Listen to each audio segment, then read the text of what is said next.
Steve Moran here with Senior Living Foresight, and I'm actually recording this interview the day before Thanksgiving. I'm sitting at my good friend Faye Thought's house in South Carolina, looking out over the Atlantic Ocean, and it looks beautiful. It's not quite as warm as I had hoped, and I'm really excited to be doing this interview. I'm talking to Dean and Billie, who I'm going to let introduce themselves and pronounce their own last names because I would almost certainly butcher it. And they are two amazing millennials. If you're a regular reader, you know I'm a big fan of what I believe the millennials will do for our organization to make particularly the work experience much better. And so we may actually, this may turn into two stories. The first is I want to talk about what you do and your journey into senior living and what it's like to be a millennial leader. And then you actually have a really remarkable story about turning around your staff turnover numbers. And so let's just start by talking to me about, you know, your community, who you are, and how you got to be where you are. All right. Well, I'll start with the community. So right now, both of us work at Ohio Living Breckenridge Village, which is in Willoughby, Ohio. So right now I'm looking out my window to no leaves on the trees, the wind's blowing, but it's 50 degrees out, so it's a nice warm day here in Northeast Ohio. So Breckenridge Village has been serving the Willoughby community for the past 40 years. We're a life plan community, so we offer independent living, assisted living with memory care, skilled nursing, and short-term rehab. We're home to about 780 residents. So we have 677 living units and approximately 450 employees, give or take a few numbers here or there. I've been with the organization for 7 years. This is my third community with Ohio Living. And so Ohio Living is actually the largest not-for-profit senior living provider in Ohio.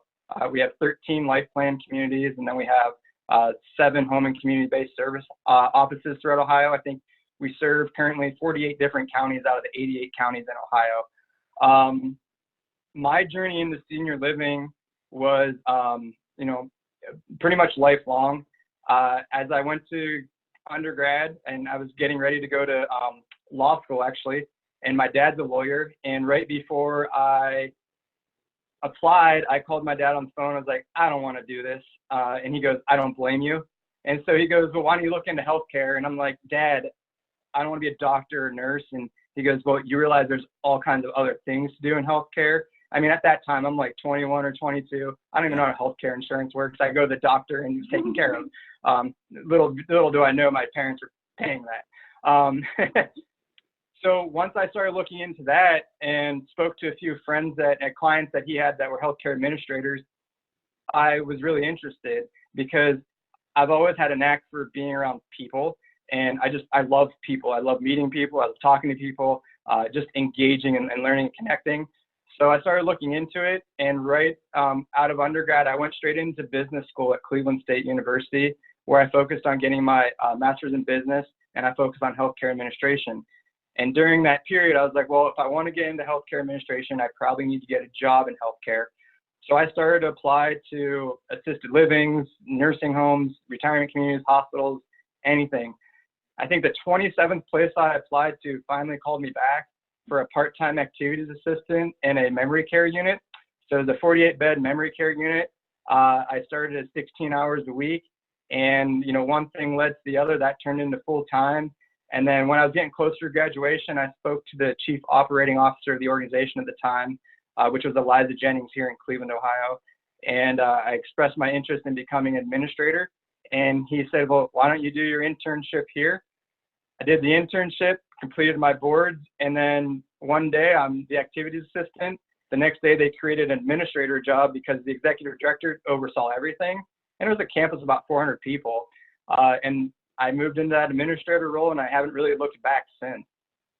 That's a great story. I really love that.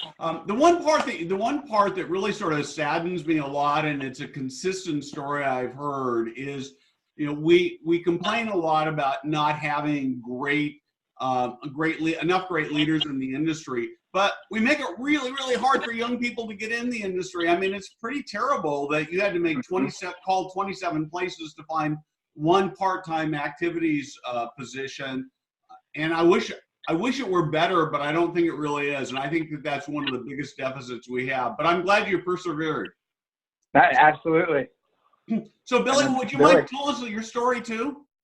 Yep. So my story is much less intentional than Dean's.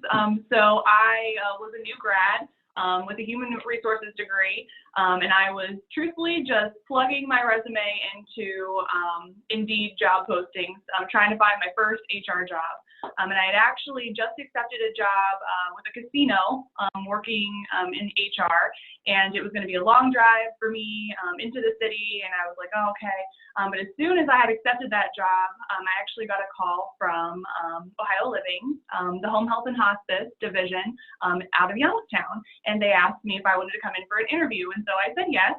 I learned a lot about their organization and home health and hospice. I had no prior experience in healthcare at all, and I took the job, not having any idea what I was getting into, anything about healthcare, home health and hospice, anything like that, and I learned to love it. I grew up there for 4 years as their generalist before I took the position here as the HR director at Breckenridge Village. And even the transition from home health and hospice to a life plan community like Breckenridge Village has been very interesting because I've seen both sides of what we can do for people and how we can care for people in different ways. And I think that that's amazing. Hospice really grabbed my heart, and I thought that it was a very special thing that we were able to do for people in their homes, and home care also. But coming up here has really shown me what we could really do for people and how we could change people's lives. And I think that it's amazing to be able to be a part of that so early in my career. And so I'm thankful that I've been able to get into healthcare, even though it was not on purpose, it was not intentional, but I really feel that I found where I need to be. And my job search was much like Dean's. I don't know how many positions I applied for, but nobody called me. And here I am with a brand new degree thinking I'm going to do whatever I want to do, and that wasn't the case. So it's worked out for me so far, and I've really become passionate about senior living and just healthcare in general. In a sad kind of way, one of both your stories make me laugh because there's been so much literature about employees who or prospects who ghost their employers, right? But the truth of the matter is that employers have been, in effect, ghosting prospects forever, and for them to be then outraged that what they did to other people is happening to them is a little outrageous in my mind. I've actually got an article started, and it has more to do with vendors than the employee-employee relationship, although I'll touch on it. But it's titled "Just Say No," and I mean it's really the polite thing to do. Is if you're not interested in anybody, send that email and say, hey, not interested, or here's an idea, or we're interested in 3 months or something, but to just not disappear. So I think largely employees are getting what they deserve. I probably shouldn't say that. Anyway. No, you're fine. We get it.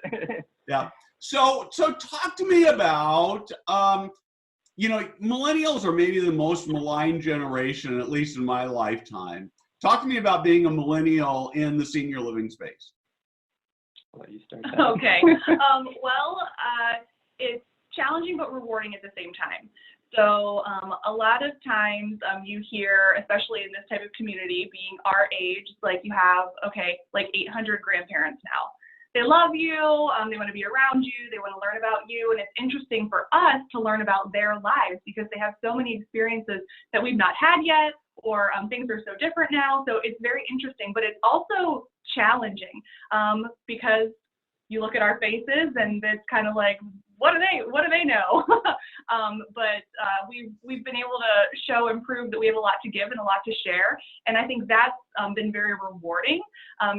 It's building a different kind of relationship. It's different than just building, trust of the employees and all that. It's building the trust of the residents too, and showing that you really do care for them, that you want to be able to help provide whatever it is that they need, regardless of what your age is.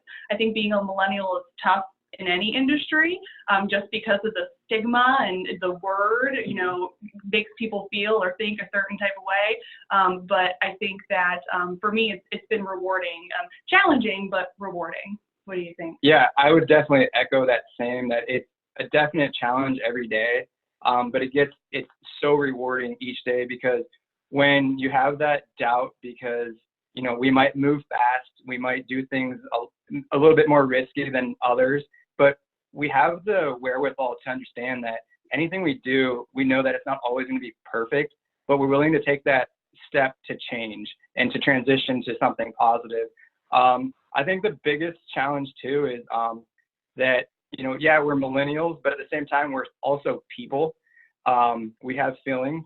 We also know that we don't have the 30, 40 years experience that some people do, but we'll get there. But we're also, I think, highly misunderstood in a lot of what we're trying to do and accomplish. We have a very positive outlook on life in general, and we really share that and bring that to the workplace.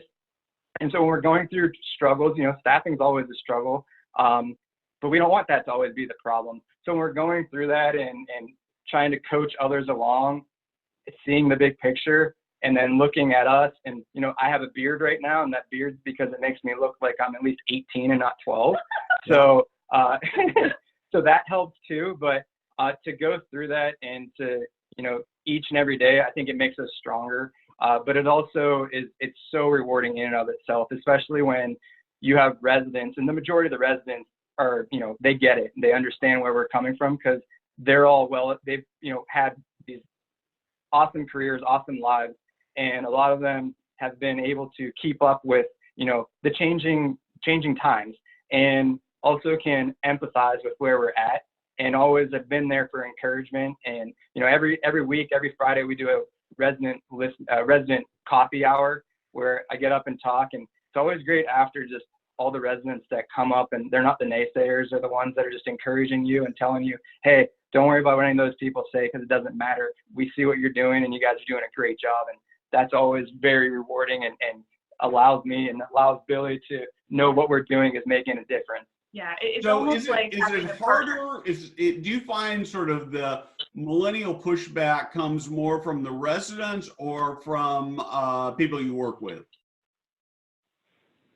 Well, I think it's twofold in that sense.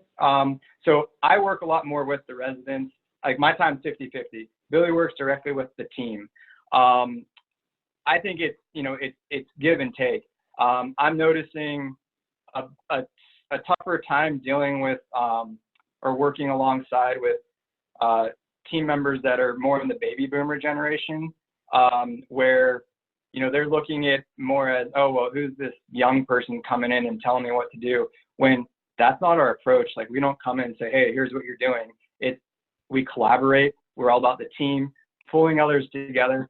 You might have been working here for 20 years. We don't know what your past is. We don't know all the issues that you have with one another, nor do we care, because we can't do anything about that. But what we can do is fix the present and in the future. Mm-hmm. And so I would say on the employee side and the team member side, when I was interviewing for this job, Dean asked me, what do you think your biggest challenge is? And I said, my age.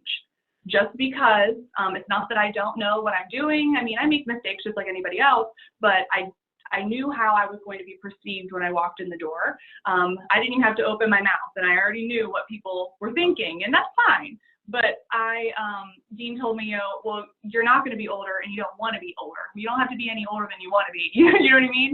And so I was like, you know what? That's very true. I don't want to be older. I don't have to make myself look older. You mentioned your beard. Yeah. I mean, honestly, I thought about that too. I'm like, how should I dress, or how should I present myself so that people take me seriously? And I know that sounds silly, but that's really what's going on in my mind, because I want to be respected in my job too, and I want people to understand that I can help them. So I think that I'm very relatable to a lot of our population, because they're my age. I get them, they get me, but then at the same time, I also, I'm relatable to, this is going to sound weird, to some of our other employees' children. So like folks who, they're my mom's age or whatever. And so I think that they look at me differently, because they're like, I've got kids older than you. But it just takes time to earn their trust, and that's exactly what my goal was when I came in here. I didn't come in trying to change anything or tell anybody that what they were doing was good, bad, or indifferent, but I wanted to understand who they were and why they were doing the things that they were so that I could help them. And I really feel that I've been able to get them to trust me, and so that we're able to collaborate together. So one of the things I really liked about what you said is the idea that you came in just planning on building trust, because that's sort of an accusation against the millennials that they're not willing to give that time. And I think it's a false accusation. I mean, you can find outliers everywhere, right? But the only other thing I would add to that is we we boomers, we're having a hard time growing old. We really are. I was in Florida last week and I toured a couple of buildings, and it was very humorous, right? Because I'd go in and I'd say, I'm just learning to learn a little bit about senior living. And they look at me and they're trying to figure out whether I'm a potential resident at my age and my gray beard and lack of hair, or whether I might have a family. And so it was really very humorous, because nobody really, it's really, well, are you a resident? Sounds, it's a hard question to ask. I had great fun with that. I'm going to be writing about that. The article's partly done. So let's talk a little bit now.